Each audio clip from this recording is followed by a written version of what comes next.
The holographic display flickered across the marble floor of the council chamber on Dravon Prime.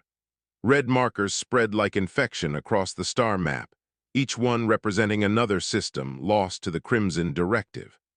Admiral Dravos traced his finger through the projection, watching 12 conquered worlds pulse with enemy signatures. 3 months, he said to the assembled representatives. 12 systems in 3 months. The Halcyon Imperium has ruled this galaxy for 8,000 years, and now a warlord faction defeats us at every turn. Around the circular chamber, delegates from 40 species shifted uncomfortably. The Imperium had never known sustained defeat. Their military doctrine, refined over millennia and stored in the Infinite Archive, contained every battle strategy, every weapon design, every tactical maneuver ever recorded in galactic history. Until now, that knowledge had been unbeatable. Archive Keeper Solen stepped forward, her silver robes trailing across the floor. She carried a data tablet that glowed with ancient script. I have consulted the archive personally. Every counter-strategy we deploy, the Crimson Directive adapts within hours. They anticipate our moves before we make them. How is that possible? Demanded Ravine, the council member from the industrial worlds. The archive is absolute. If a tactic exists, we know it. Unless, Solen said quietly, they are using something that was never archived. Silence filled the chamber. The concept seemed impossible. For 8,000 years, every civilization that joined the Imperium had uploaded their complete knowledge to the archive. Technology, culture, warfare, medicine, everything. The archive was the foundation of galactic civilization itself. Ambassador Grace Holloway sat in the observer section, taking notes on an actual paper pad. The human delegation had only joined the Imperium 6 months ago, and most council members still viewed Earth as a curiosity. Humans had no energy shields, their faster-than-light drives were inefficient, and they still used kinetic weapons like barbarians from the old ages. Grace watched the tactical display with growing interest. She had served in Earth's Navy before becoming a diplomat, and something about the enemy's movement patterns felt familiar. Not in specifics, but in philosophy. The Crimson Directive was not fighting to win battles, they were fighting to control the narrative. Every engagement was designed to demoralize, to make the Imperium doubt itself. If I may speak, Grace said, standing. The council turned toward her with barely concealed impatience. Ravine made a dismissive gesture. Ambassador, this is a military matter. Your species has only just begun to understand galactic warfare. Actually, Grace said, walking to the holographic display, I think that might be our advantage. Dravos studied her with sharp eyes.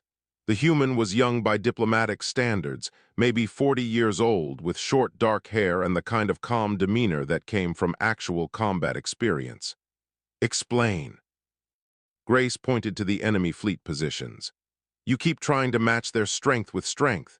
Your archive tells you where to position ships for maximum firepower, optimal shield coverage, traditional battle formations. But look at what they are doing. They hit your supply lines, avoid direct confrontation, then vanish before reinforcements arrive. They are not playing by the rules in your archive.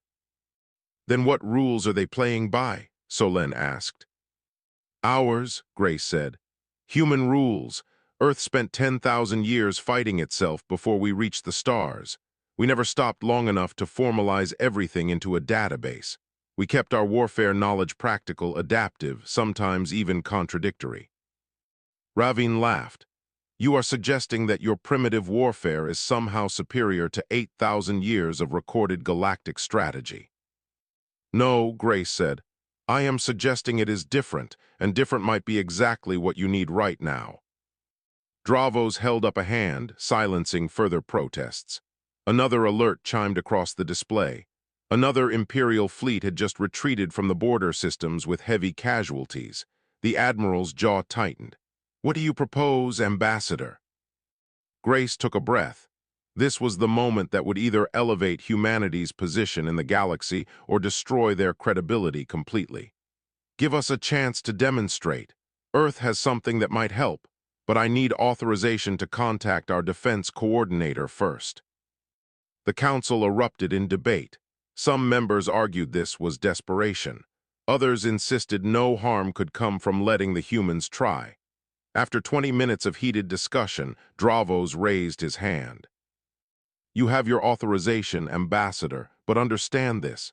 If your demonstration fails, if you waste our time with primitive tactics while the Crimson Directive advances, humanity's reputation in this Imperium will be finished. Grace nodded. She walked to a communication terminal in the corner of the chamber and entered an encrypted frequency. The signal took several seconds to reach Earth, then several more for the response to return. Ambassador Holloway to Defense Coordinator Beck, Priority Alpha Transmission. The screen flickered. Oliver Beck appeared, sitting in what looked like an underground command center. He was older than Grace, maybe 60, with gray hair and eyes that had seen too many wars. Grace, what is happening out there? The Imperium is losing, Oliver. They need help, and they have agreed to let us show them what we can do. Beck was quiet for a long moment. You are asking for Protocol Winter. Yes. Grace, once we deploy that asset, every species in this galaxy will know we have been holding back. They will ask questions. They will want answers about why we never uploaded our complete military doctrine to their archive. I know, Grace said, but if we do not help them now, the Crimson Directive will tear this galaxy apart, and we will be next. Beck rubbed his face with both hands. Then he looked directly at the camera. Very well, I am authorizing deployment. We are sending the Wanderer. Captain Okonkwo and her crew will arrive at your location in 48 hours. The Wanderer, Grace repeated. Are you certain? You asked for our best, Beck said. Rita is the best we have, but Grace, you need to prepare them. When they see what we have been doing out in the dark between stars, when they realize what human warfare actually looks like, everything changes. The transmission ended. Grace turned back to the council chamber where all eyes were fixed on her. Help is coming, she said. In 2 days, you will understand why Earth never uploaded everything to your archive. Some knowledge is more powerful when it remains unknown. The sensor alarm brought every officer in the Imperial Command Center to attention. A vessel had just dropped from faster-than-light travel at the designated coordinates, but it registered unlike anything in the fleet database. Admiral Dravos pulled up the scan results, then frowned. The ship measured roughly 200 meters in length, cylindrical in shape, with a hull that appeared to be constructed from multiple different materials. Sections looked welded together from salvaged parts. The entire vessel was dark, emitting almost no energy signature at all. That cannot be a military ship, Ravin said, staring at the visual feed. It looks like debris that someone tried to make space-worthy. Solène studied her own data tablet, scrolling through archive entries with increasing concern. I have searched every ship classification in the Infinite Archive. This design does not match any recorded vessel type, not from any species, not from any era. It has to match something, Dravos insisted. All ship designs follow basic principles: hull integrity, propulsion systems, power generation. These are universal constants. Then explain why my sensors cannot detect its reactor core, the scanning officer reported. There is no antimatter signature, no fusion plasma, no quantum fluctuation. Whatever powers that ship is not something we recognize. Grace Holloway entered the command center, smiling slightly. That would be because you are looking for the wrong things. The Wanderer does not operate like your vessels. The Wanderer, Dravos repeated. That is what you call this scrap heap. That scrap heap has been operational for 70 years, Grace said. It fought in 3 major Earth conflicts and never lost a single engagement. Not because it is the most powerful ship we built, but because enemies could not find it to fight. A docking request came through on standard frequencies. Dravos authorized it, curious despite his skepticism. 20 minutes later, 7 humans walked into the council chamber wearing pressure suits that looked outdated by Imperial standards. They carried equipment bags, and what appeared to be physical maps printed on actual paper.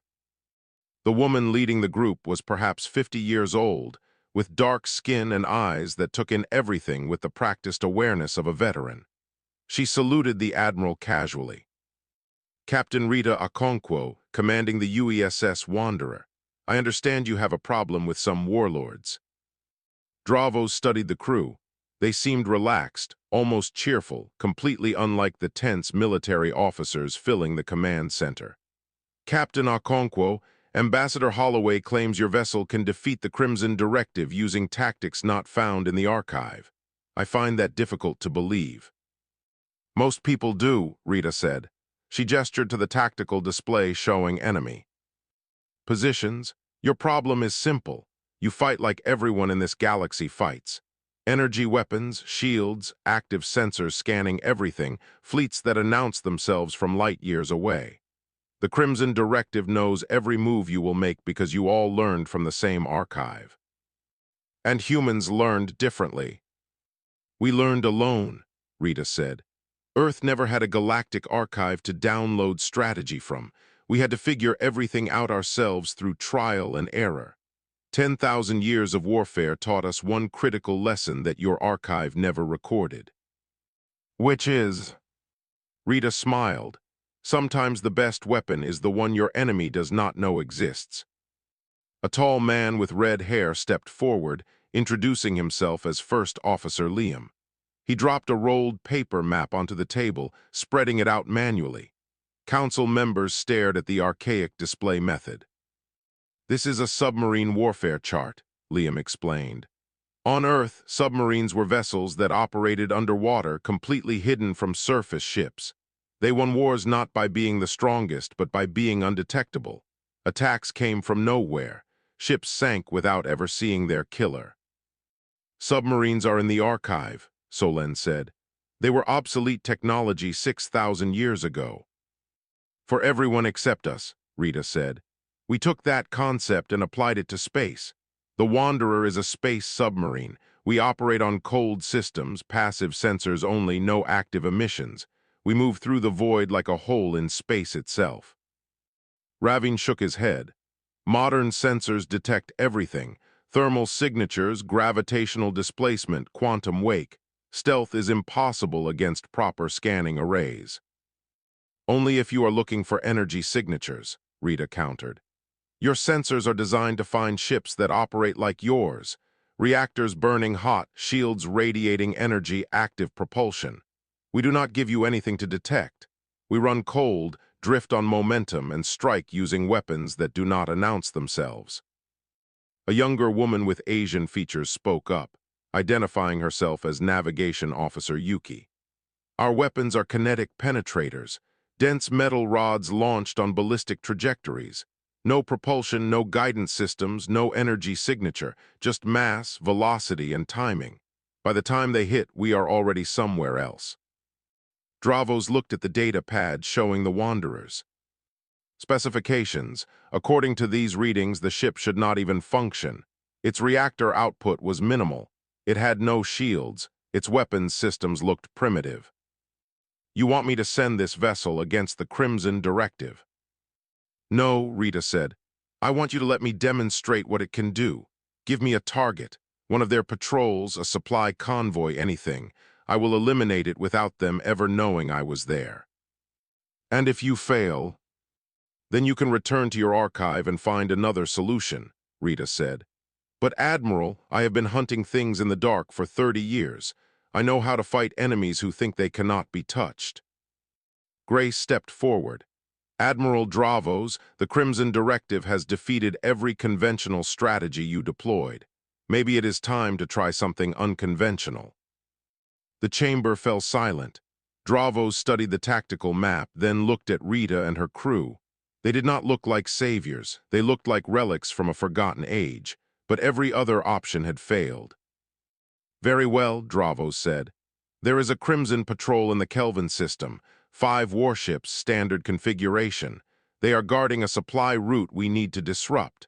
Show me what your submarine can do, Captain." Rita nodded. "We will need operational independence. No Imperial ships following us, no tracking signals, no observers. We work alone. That is highly irregular. Admiral, if you want conventional warfare, use your archive. If you want results, trust me to operate the way I know how. Dravos hesitated, then agreed.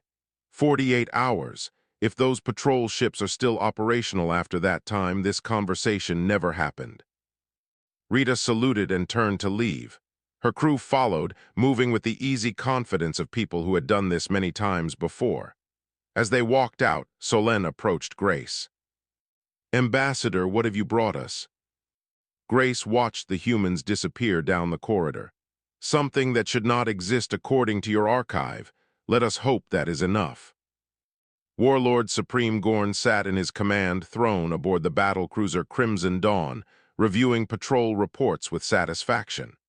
The Imperium continued to flounder against his forces, throwing massive fleets against his mobile strike groups and achieving nothing. Every tactic they attempted was predictable, archived, studied. "Status report from Kelvin System," his tactical officer Tosca announced. "All 5 patrol vessels report normal operations, no Imperial activity detected." "Maintain vigilance," Gorn ordered. "The humans have entered the conflict. Intelligence suggests they may attempt something in our territory." Tosca's face showed doubt. "The humans, their technology is primitive, they pose no credible threat."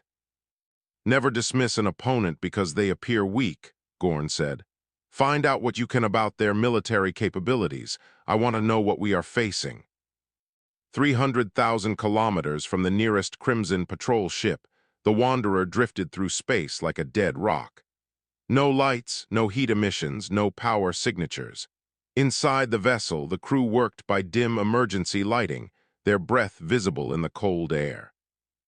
Rita floated in the command sphere, studying a passive sensor display. Unlike Imperial technology that actively scanned surroundings, her equipment simply listened. Audio sensors picked up vibrations transmitted through cosmic dust. Gravitational detectors measured mass displacement. Visual tracking logged any light source that moved against the background stars. "Contact bearing 270, Yuki reported quietly. "Crimson Patrol Ship Delta right where we predicted. Engine acoustics match the signature from yesterday." Liam checked the ballistic computer, an ancient device that calculated trajectories using pure mathematics rather than sophisticated targeting systems. "Flight time to target is 17 minutes. Do we have position confirmation on the other 4 ships?" "Affirmative," Yuki said. "All 5 are maintaining formation. They are scanning aggressively but looking for energy signatures. We are invisible to their sensors."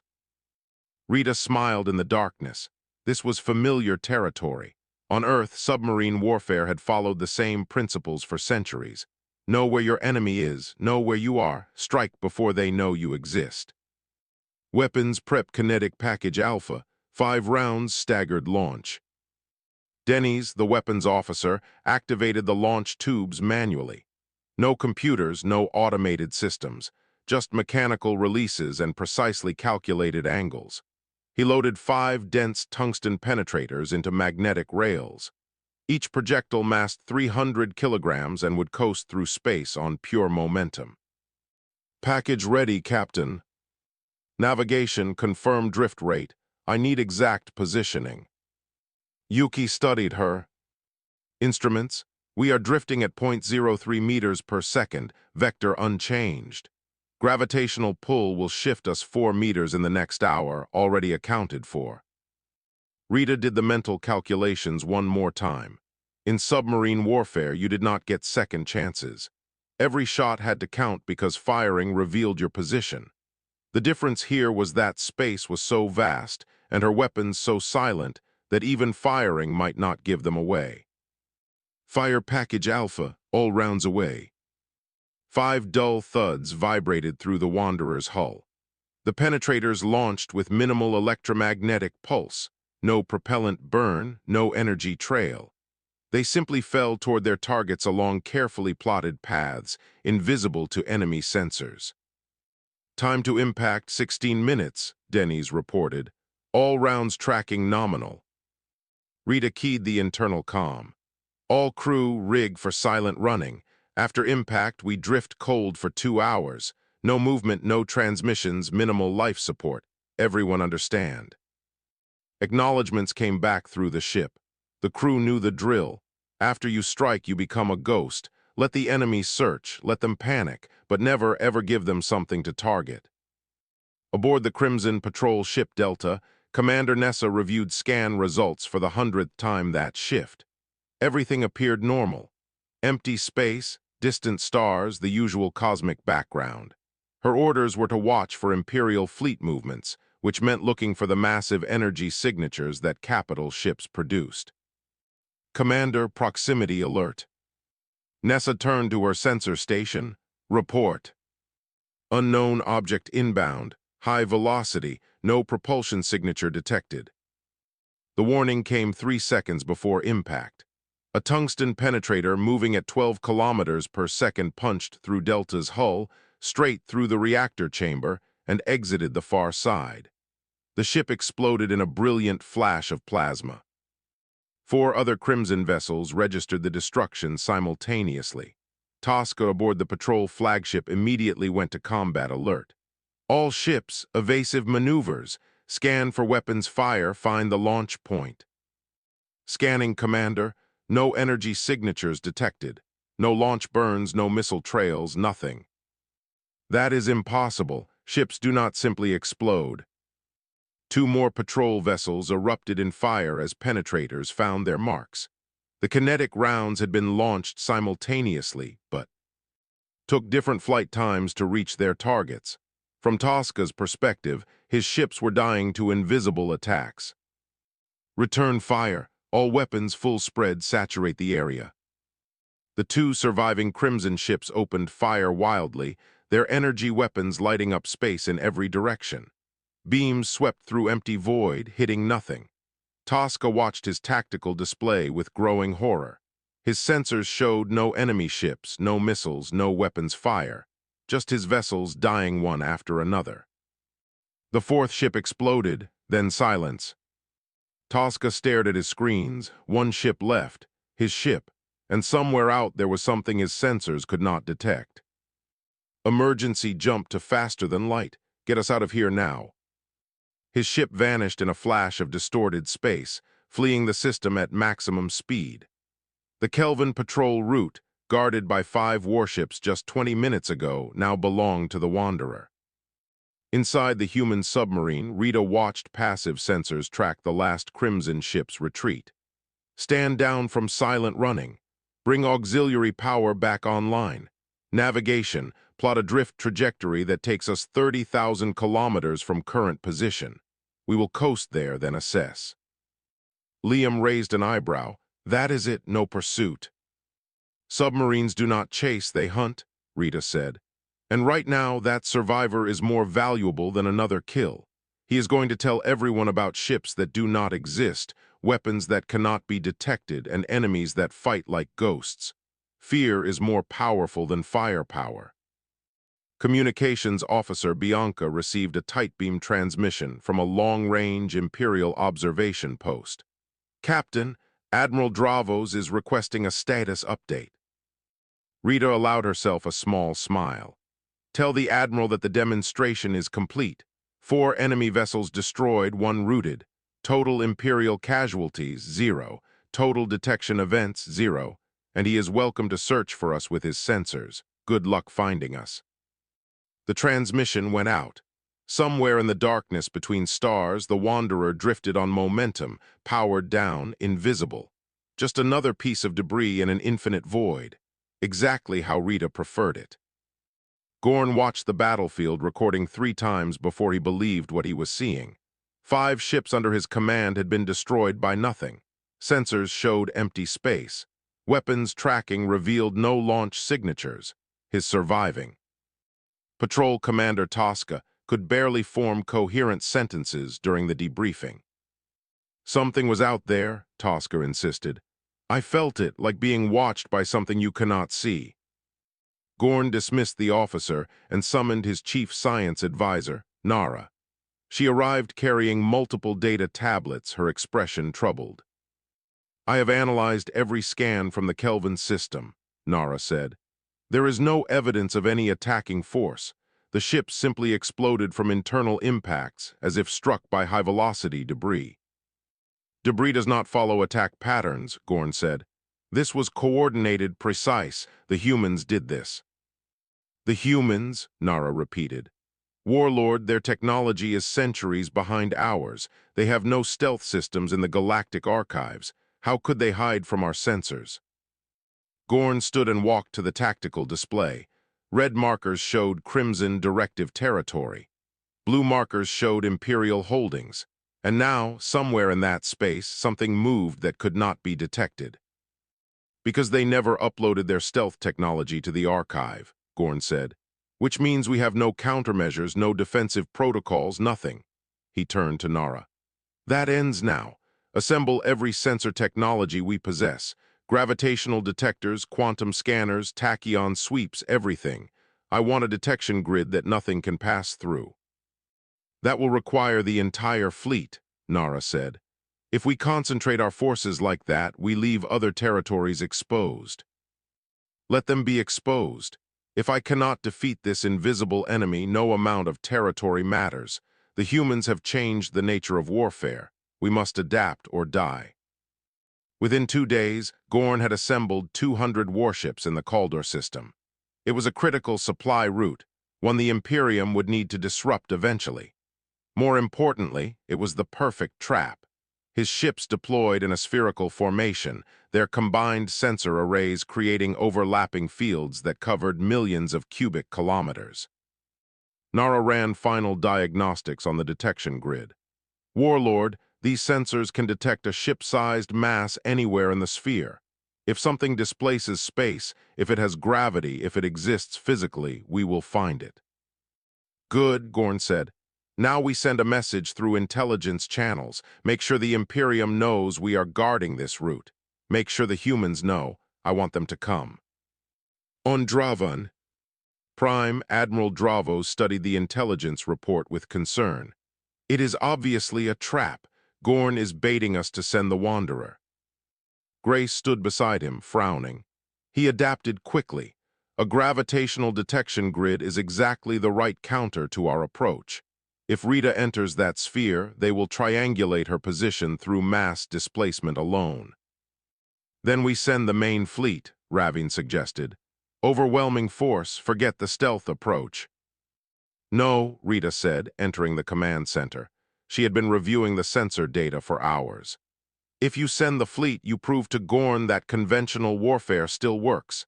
He will use that knowledge against you for years. This trap has to be beaten on our terms." "Captain, your vessel will be detected the moment you enter that grid," Dravos said. "This is not like the Kelvin system. Gorn is specifically hunting for you." "I know," Rita said, "which is why we are going to do exactly what he does not expect. We are not going to sneak past his sensors. We are going to attack from inside them." The room went silent. Liam, standing beside Rita, looked equally determined. "Admiral, give us 3 days. If we fail, you can deploy your fleet with full conventional assault, but give us this chance first." Dravos wanted to refuse. The risk was enormous. If the Wanderer was destroyed, humanity's credibility would collapse. But he had learned something from the Kelvin demonstration. Sometimes the archive did not have all the answers. 3 days, he agreed. "But Captain Okonkwo, understand that if your ship is detected, I cannot send reinforcements. The moment Imperial vessels enter that system, we give away your position." "We know," Rita said. "We work alone. That is how submarine warfare functions." The Wanderer departed 6 hours later, using a ballistic trajectory that would take weeks to reach the Caldor system through normal space. No faster-than-light travel, no engine burns that could be detected. Just momentum and gravity falling toward the enemy like a stone. Inside the submarine, the crew prepared for the longest operation of their careers. Water rationing began immediately. Temperature dropped to conserve power. Every system not essential for survival was shut down. Rita floated in the command sphere, studying paper charts that showed Gorn's sensor grid. The detection net was impressive, covering approach vectors from every direction. But it had one critical weakness that Gorn probably had not considered. "He is looking outward," Rita said to Liam.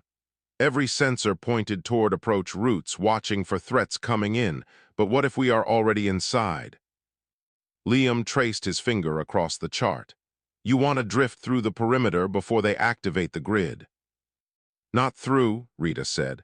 "Along, we approach from below the orbital plane, riding a trajectory that brings us up through the bottom of his formation. By the time their grid goes fully active, we will already be in the center of their fleet." "Captain, that puts us in the worst possible position," Yuki said. "Surrounded by 200 enemy ships with nowhere to run." Rita smiled. "Exactly, which is why they will never expect it. In submarine warfare, sometimes the safest place to be is right under the enemy's feet." Denny's checked weapons inventory. "If we are going to attack from inside their formation, we need to take out as many ships as possible in the first strike. After that, chaos." "Chaos is the plan," Rita said. "We load every weapon we have, kinetic penetrators, magnetic mines, decoy drones, everything. One massive simultaneous strike. Then we drift through the debris while they panic and shoot each other trying to find us." The crew exchanged glances. It was the most aggressive plan Rita had ever proposed. Most submarine operations relied on stealth and patience. This was gambling everything on one perfect moment. "Well," Liam said, "we are either going to be legends or cautionary tales. I suppose we find out in 3 days." Rita pulled up the navigation plot, watching their ballistic trajectory arc toward the Caldor system.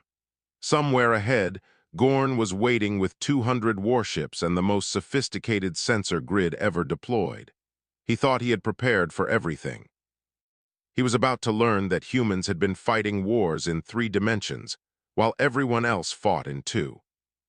27 days of silent drift brought the Wanderer to the edge of the Caldor system. Rita had used every trick she knew to approach undetected. They rode gravitational currents, used stellar wind for minor course corrections, and kept their trajectory so slow that any sensor would dismiss them as natural debris. The crew looked like ghosts after 4 weeks of cold running. Everyone wore multiple layers against the freezing temperature. Condensation formed on every surface. Food had been reduced to minimal rations, but they were professionals and professionals endured. "Approaching sensor grid perimeter," Yuki whispered. In the silence of the ship, even quiet voices seemed too loud. "Gorn's fleet is maintaining formation, 200 vessels exactly as intelligence reported." Rita studied the tactical plot. The Crimson Directive had arranged their ships in a perfect sphere, sensors pointing outward like a hedgehog's spines. It was brilliant defensive strategy against external threats, but Rita was not coming from outside. "Current position puts us 70,000 kilometers below the orbital plane," Liam reported. "Their sensor grid is active but focused on standard approach vectors. We are too far below their scanning pattern." "Maintain drift," Rita ordered. "We rise slowly, staying in the gravity shadow of that asteroid field. By the time we reach their formation center, the grid will not be looking inward. It will be looking out." Denny's moved through the weapons bay, personally checking every kinetic penetrator. 40 rounds total, each one targeted against a specific enemy ship. Mathematics, trajectory, timing, everything had to be perfect. In submarine warfare, you got 1 shot, maybe 2 if you were lucky. After that, the enemy knew you were there. "Captain, something you should see," Bianca said from communications. "I am picking up encrypted transmissions inside the Crimson Fleet. They are arguing about something." Rita listened to the decrypted chatter. Apparently, some of Gorn's commanders were questioning the trap's strategy. Keeping 200 ships in one location was expensive, and they had been waiting for weeks. Some wanted to return to normal operations. "Gorn is losing cohesion," Rita said. "His people are getting impatient. That works in our favor. Patient enemies are dangerous. Impatient enemies make mistakes." The Wanderer continued its glacial approach, rising degree by degree toward the plain where Gorn's fleet waited. Hours became days. The crew remained at silent running stations, speaking only when necessary, moving slowly to conserve heat and oxygen. Finally, after 31 days of approach, Yuki reported their position. "Captain, we are inside the sensor grid perimeter. Our current location is directly beneath the fleet's center point. We are surrounded by enemy vessels in all directions." Rita allowed herself a moment to appreciate the situation. They had achieved the impossible. The Wanderer floated in the exact center of an enemy formation designed to detect them, and not a single sensor had registered their presence. All hands battle stations. Weapons prepare for full barrage launch. Navigation calculate drift vectors for post-attack positioning. Communications ready the decoy drones. The crew moved with practiced efficiency. This was what they trained for, not glorious ship-to-ship combat like the Imperials fought, but quiet, calculated violence delivered with surgical precision. Denny's opened all 40 launch tubes. Each penetrator had been programmed with a specific target, angle, and velocity. He had spent days calculating the trajectories, accounting for drift, rotation, gravity. The math was beautiful in its complexity. "Weapons ready, Captain. All birds will fly simultaneously." Rita took a deep breath. Once she gave this order, everything changed. The Wanderer would go from invisible hunter to the most wanted ship in the galaxy. "Fire everything, all weapons away." 40 magnetic launch tubes pulsed. The penetrators shot outward in every direction, each one aimed at a different enemy vessel. Dense tungsten rods moving at enormous velocity, invisible to sensors, unstoppable once launched. "Time to first impact, 90 seconds, Denny's reported. After that, detonations will continue for approximately 4 minutes as different flight times expire. Rita activated the ship-wide comm. "All crew, this is where it gets interesting. After first impact, we drift on momentum into the debris field. They will be firing in every direction looking for us. We become a hole in space. No power, no movement, just another piece of wreckage. Stay quiet, stay calm, and trust the plan." Aboard Gorn's flagship, Nara was reviewing sensor logs when the first ship exploded. Then another. Then 5 more in rapid succession. Her display lit up with casualty reports faster than she could process them. "Warlord, we are under attack. Multiple vessels reporting catastrophic damage." Gorn rushed to the tactical display. His carefully arranged formation was disintegrating before his eyes. Ships erupted in fire, their reactors breached, hulls shattered. "From where? Who is firing?" "Unknown. Sensors detect no weapons launch, no energy signatures, nothing." Another wave of explosions rippled through the fleet. Gorn's carefully planned trap was turning into a massacre. "All ships, return fire, identify the attack source." But there was no source to identify. The penetrators had been launched from the formations center, spreading outward in every direction. From any ship's perspective, the attacks came from everywhere simultaneously. Panic set in. Crimson vessels began firing at anything that moved.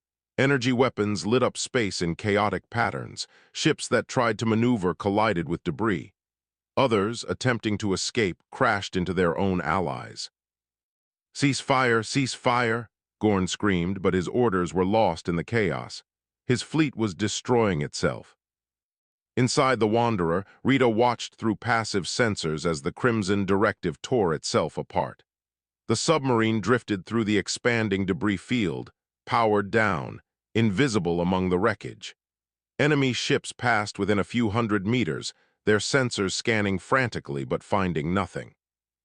63 confirmed kills, Denny's reported quietly. "Another 40 ships damaged from friendly fire, the rest are scattering." Rita nodded. It was enough, more than enough. "Maintain silent running. We drift for 2 hours, then begin cold navigation to exit vector. Let them search. We are already gone." Liam looked at the tactical display showing destroyed Crimson vessels. "Captain, we just shattered the largest fleet ever assembled against the Imperium. using 40 pieces of metal and momentum. That is submarine warfare, Rita said. Not about how hard you can hit, about hitting where they cannot defend, and in space, everywhere is somewhere they cannot defend. The Wanderer continued its ghost-like drift, one small ship that had just changed the course of galactic history, and not a single enemy sensor had ever seen it. The Crimson Directive collapsed within 3 weeks. Gorn's surviving commanders surrendered rather than face an enemy they could not see. Some fled to independent territories. Others simply abandoned their positions and disappeared into the outer reaches. The warlord himself was captured by Imperial forces, broken and obsessed with ghosts that hunted in the dark. Admiral Dravo stood in the council chamber on Dravon Prime, watching as human military instructors demonstrated submarine warfare principles to a room full of senior officers. These officers represented 40 different species, all eager to learn tactics that had never been archived. The key is patience, Captain Rita Okonkwo explained, pointing to a tactical simulation. You wait, you watch, you learn your enemy's patterns, then you strike from an angle they never expected. A young officer from the engineering corps raised his hand. But Captain, our doctrine has always emphasized speed and overwhelming firepower. How do we train our people to think differently? By unlearning everything the archive taught you, Rita said. The archive is valuable, but it made you predictable. Every species learns the same strategies, builds the same ships, fights the same battles. Humans never had that luxury. We had to be creative because we did not have access to thousands of years of refined doctrine. Solène approached Grace after the presentation ended. The archive keeper looked troubled but also fascinated. Ambassador, I have spent my entire life believing the infinite archive contained all knowledge worth knowing. Your species has challenged that assumption. Not challenged, Grace said gently. Expanded. The archive is extraordinary, but it had a blind spot. It cataloged what civilizations chose to share. Humans never shared our complete military doctrine because we joined your civilization so recently. All that warfare knowledge, all those tactics, they stayed on Earth. And now you are sharing them. Some of them, Grace said, enough to help defend the Imperium, but not everything. Some knowledge is more useful when it remains partially hidden. Solène smiled slightly. I understand. The moment something enters the archive, enemies can study it, prepare counters, adapt. By keeping some tactics unrecorded, you maintain an advantage. Exactly. Over the following months, Earth's position in the galactic community transformed dramatically. Human military academies became the most prestigious training grounds in Imperial space.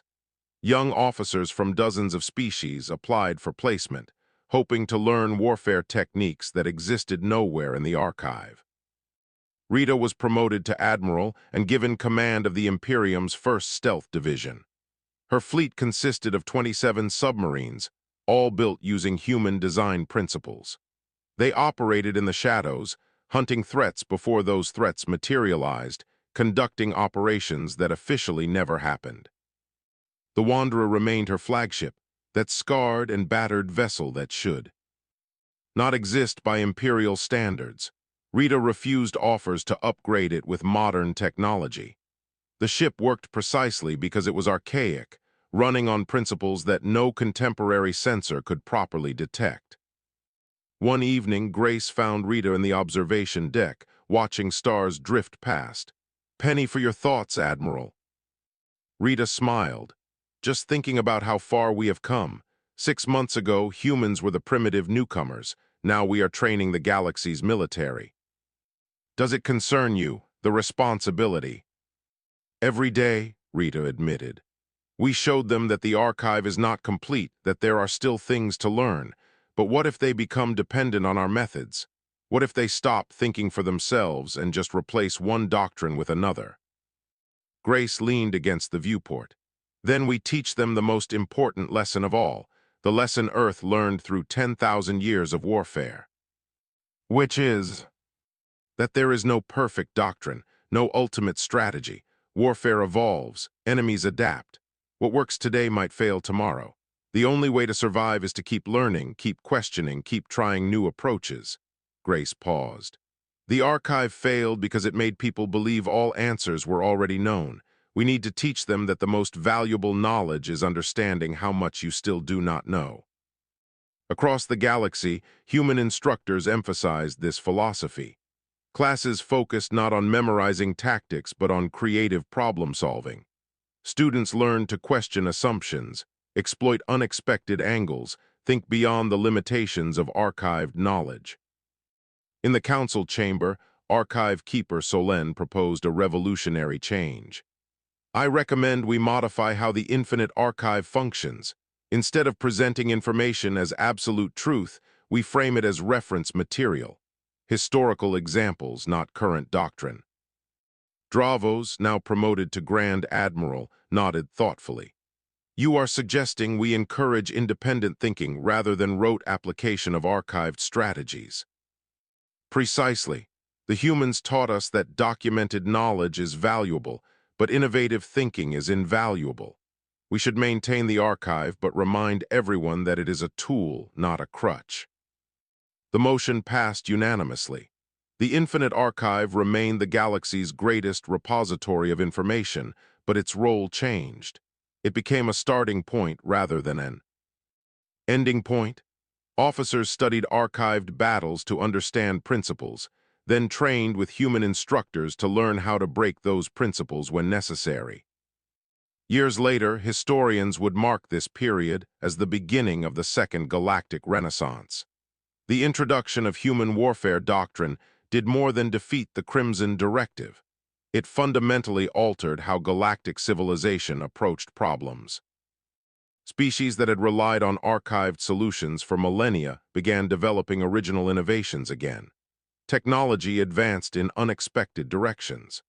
Art flourished as cultures rediscovered creativity.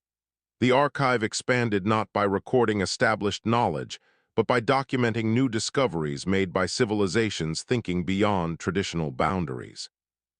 Rita retired from active service after 15 years, though she continued teaching at the military academy. On her final day of command, she returned the Wanderer to Earth, where it was preserved as a museum.